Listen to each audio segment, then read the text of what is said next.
و این کلید دکان این خانواده است که به برادر عزیز ما تسلیم میشه. بفرمایید کلید دکانتان است. دیگه موشا ایزوم چیزی نشتن آتش کنن، نه موشا خیلی سردم بودم. کمپل خود میگیره بر سر تفلکای خود هوار میکنه و اونا را میپوشانه که اینا سرما نزنه ولی خودش وفات میکنه. این پول که از آن شما هست 50,000 افغانی است، ایره میگیرین و قرضهای که از مردم بابت تکفین تجهیز شوهرتان گرفتین برشان میدین. بفرمایید. نکنین خاله جان گیری نکنین. شما خوشحال هستین؟ بله احساس خوشحال هستم.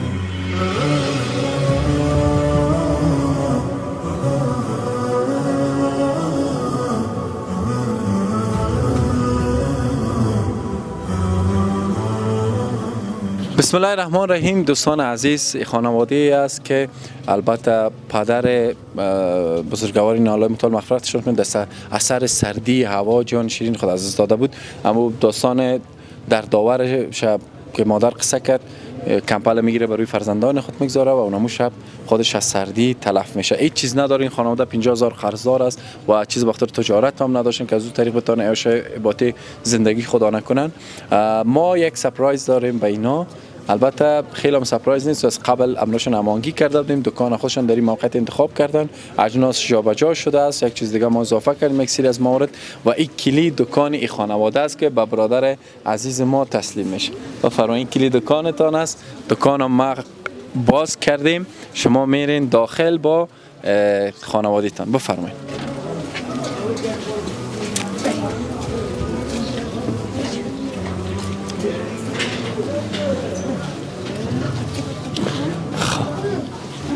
خوشحال هستین؟ بله خوشحال هستیم. خیلی کم. خیلی خوشحال هستیم. خوش هستی مادر جان؟ خوش.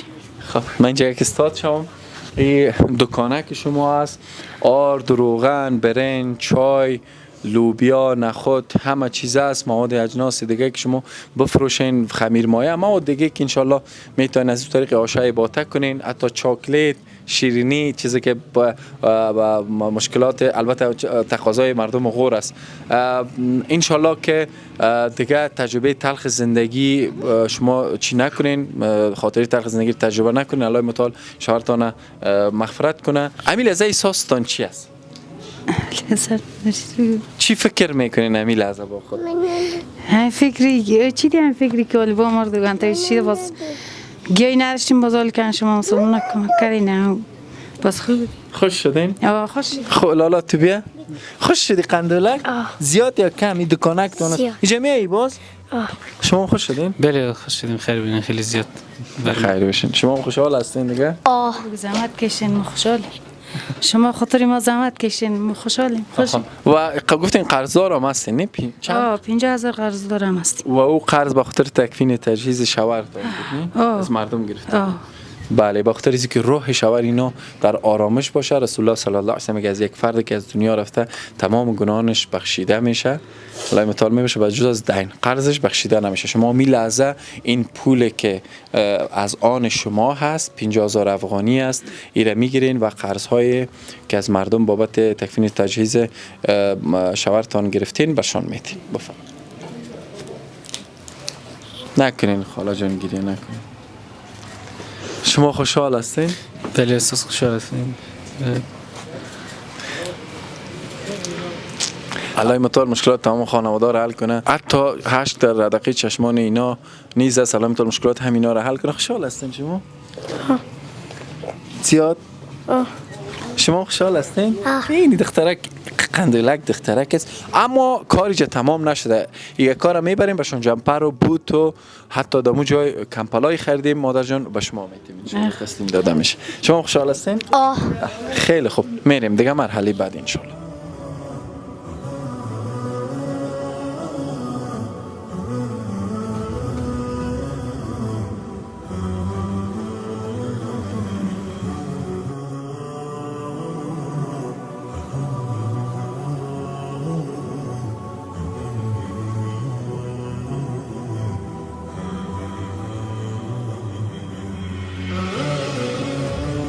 دوستان عزیز رسیدیم به پایان مرحله کارمان و اینا بوتام گرفتن، جمپران و کمپلایشان هم هست. خوشحال هستی از این؟ گرم است؟ از خودتم گرم هستی؟ بوتکایت خوبش است؟ بوتایت خوشت آمد؟ کمپل تو کمپل سرخ انتخاب کردی، خوشت میاد سرخ؟ شما خوشحال هستین؟ ماشاءالله. بوتایتون به اندازه پایتان است؟ ماشاءالله. خاله جان شما هم چیزی گرفتین برتان؟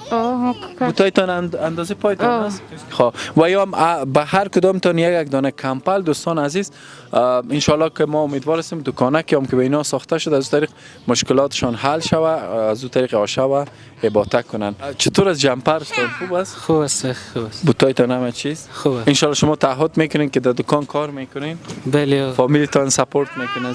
بله. خب دوستان عزیز، لینک ها مشاهده میکنین. ما بتانیم در آینده نیز خانواده دیگر کمک کنیم، دستگیری کنیم. اجازه الله جان نارامی میکنه، صدا میخوانه نمیفهمم دیگه. لینک ها مشاهده میکنیم. ما در کمال امانتداری ان شاء الله در هر ولایتی که نیازمندی شده در اونجا هستیم. تشکر از همه تان، تبریکتان باشه خاله جان، اندوهگین نشین، الله متعال شهرتان مغفرت کنه. ان شاء الله می فرزندانتان که شما بزرگ میکنین به شکل درستش، همین جهاد در راه الله متعال موفق کنید. چیز گفتنی ندارین؟ خیر بینی کمک بکنین دیگه. بخیر باشین. سلام علیکم. بخیر باشین.